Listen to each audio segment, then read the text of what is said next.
Hello दोस्तों, welcome to previous अड्डा। दोस्तों आज हम लोग यहाँ पर देखने वाले हैं थर्ड सेमेस्टर का सामाजिक अध्ययन। जैसा कि आपको पता है कि आपका जो आज का पेपर था, लास्ट पेपर आपका था सामाजिक अध्ययन का, यानी आज का लास्ट पेपर आपका था सामाजिक अध्ययन का। और कल भी आपके कुछ पेपर बाकी हैं जो कि कल होने वाले हैं। तो कहीं ना कहीं जो पेपर था आज का बहुत ही आसान था। हर एक क्वेश्चंस कहीं ना कहीं आप लोगों ने बहुत ही अच्छे से किया होगा। किसी भी क्वेश्चंस में आपको किसी भी प्रकार का कोई भी डाउट नहीं होगा। चलिए हम लोग यहाँ पर क्वेश्चंस को देखते हैं और आप लोग अपना भी पेपर अपने अपने हाथ में ले लीजिए और आप लोग भी मिलाना स्टार्ट कर दीजिए।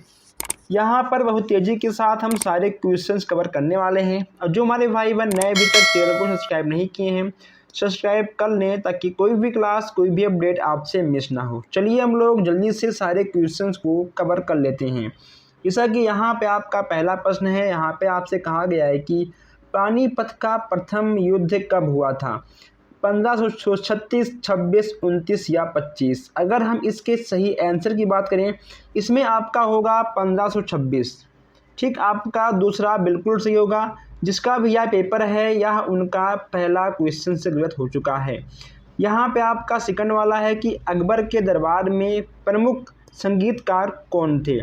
प्रमुख संगीतकार की बात यहाँ पे की जा रही है, इसमें आपका तानसेन बिल्कुल सही हो जाएगा। जहांगीर के बचपन का नाम क्या था? जहांगीर के बचपन का नाम आपका सलीम था। क्या था?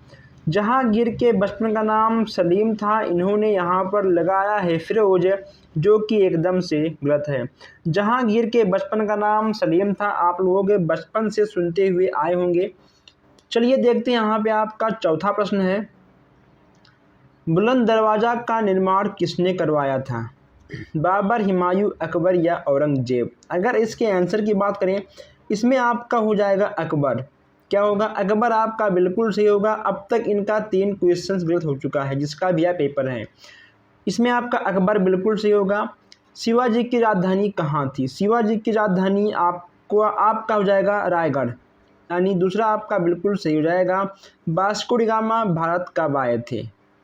इसमें आपको बताना है। अगर हम बात करें वास्को डी गामा की, क्वेश्चन नंबर 6, तो इनका आपका आंसर नंबर 3 बिल्कुल सही हो जाएगा।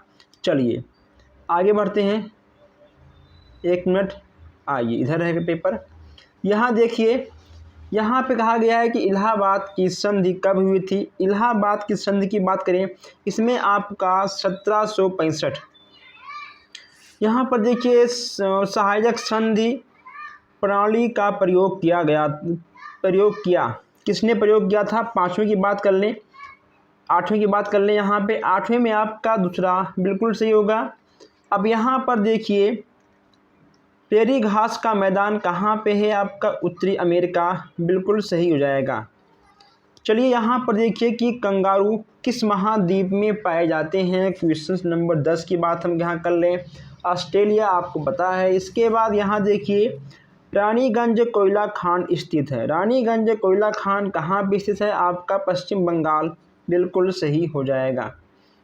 इसके बाद यहाँ पर देखिए, आपका नरोरा परमाणु ऊर्जा केंद्र किस राज्य में स्थित है? महाराष्ट्र, उत्तर प्रदेश, राजस्थान या फिर हिमाचल प्रदेश। अगर हम यहाँ 12वें के आंसर की बात करें, तो 12वें का आंसर आपका उत्तर प्रदेश है, बिल्कुल सही होगा। यहाँ पर देखिए, इट्स इंडिया एक्ट पारित हुआ था। कब पारित हुआ था? यहाँ पे आपको बताना है। इसमें आपका दूसरा बिल्कुल सही हो जाएगा। भारत में डाक प्रणाली कब प्रारंभ हुई थी? ये भी यहाँ पे आपको बताना है।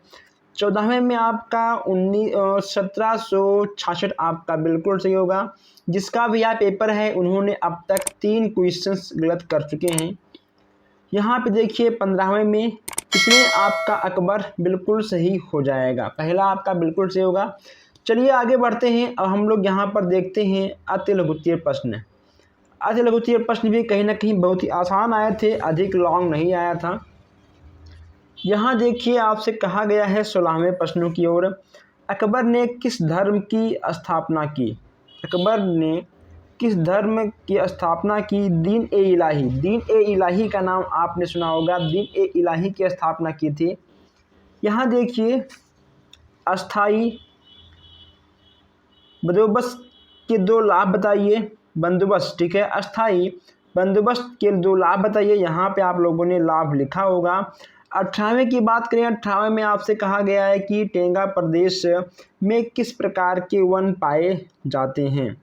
साइबेरिया कोटधारी वन पाए जाते हैं आपके टेंगा प्रदेश में। सहारा मरुस्थल किस महाद्वीप में स्थित है। बहुत ही आसान या क्वेश्चन था। अफ्रीका महाद्वीप में स्थित है। वन संरक्षण क्या है, इस पे आप लोगों ने बहुत ही अच्छे से लिखा होगा। वन से प्राप्त होने वाले 2 अप्रत्यक्ष लाभ बताइए। आपने 2 लाभ लिखा होगा। संसद के 3 अंग कौन कौन से होते हैं। पहला आपका होता है राष्ट्रपति, दूसरा आपका होता है लोकसभा और तीसरा आपका होता है राज्यसभा। क्लियर। चलिए नेक्स्ट यहाँ पे आपका है कि भारत के तीनों सेनाओं का प्रधान कौन होता है। भारत के तीनों सेनाओं का प्रधान आपका राष्ट्रपति होता है। काफ़ी आसान क्वेश्चन था। नेक्स्ट यहाँ पे आपका है नीति आयोग। नीति आयोग के पदेन अध्यक्ष कौन थे। नीति आयोग के पदेन अध्यक्ष कौन होते हैं। प्रधानमंत्री होते हैं।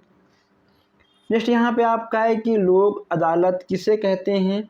जनता की अदालत ही आपकी लोक अदालत कहलाती है। हर डिस्ट्रिक्ट में आपको देखने को मिल जाएगा। जनहित याचिका क्या है। जनहित याचिका आपने लिखा होगा।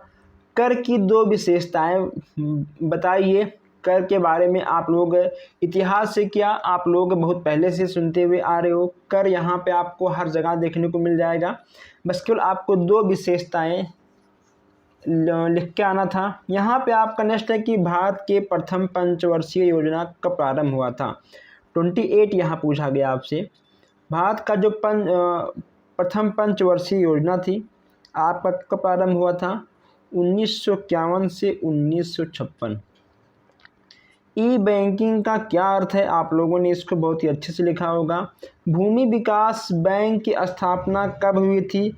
26 मार्च 1957। ठीक है। चलिए यहाँ पे आपका है अति लघुत्तरीय प्रश्न। जरा आइए हम लोग इसको भी एक बार देख लेते हैं। यहाँ पर देखिए परंपरागत और गैर परंपरागत ऊर्जा के बारे में यहाँ पे आपको बताना था और आपको 2 एग्जाम्पल भी यहाँ पे आपको देना था। ठीक है। परंपरागत और गैर परंपरागत ऊर्जा के बारे में यहाँ पर देखिए लोकसभा के अध्यक्ष के कार्य यहाँ पे आपको लिखना था। वन कितने प्रकार के होते हैं। यहाँ पर देखिए 34 है। दक्षिण अमेरिका के प्राकृतिक संसाधनों का यहाँ पे आपको व्याख्या करना था। व्याख्या क्या, बस 1.5 पेज 2 पेज और अधिक नहीं। यहाँ पे आपका है कि महाद्वीप किसे कहते हैं। सभी महाद्वीपों के नाम लिखिए। हमने आपको नोट्स में भी बताया था, क्लास में भी हमने आपको बताया था। शिवाजी के शासन प्रबंध का संक्षिप्त परिचय दीजिए। नेक्स्ट यहाँ पे आपका है कि जल संसाधन से आप क्या समझते हैं। कहीं ना कहीं जल की बात छोड़िए। यहाँ पर जितने भी आपके 1 से लेकर 40 क्वेश्चन जो आपके आए थे बहुत ही आसान आए थे। यहाँ तक कि जो आपके 15 क्वेश्चन आए थे बहुविकल्प से, यहाँ से भी आपको बहुत ही आसान क्वेश्चन देखने को मिल जाते हैं। जो आपके लॉन्ग क्वेश्चंस होते हैं अति लघुत्तरीय प्रश्न, आप उसमें आराम से लिखकर आ सकते हो। और जो आपके बहुविकल्प होते हैं, बहुविकल्प भी कहीं ना कहीं इजी आया था, उतना टफ नहीं आया था।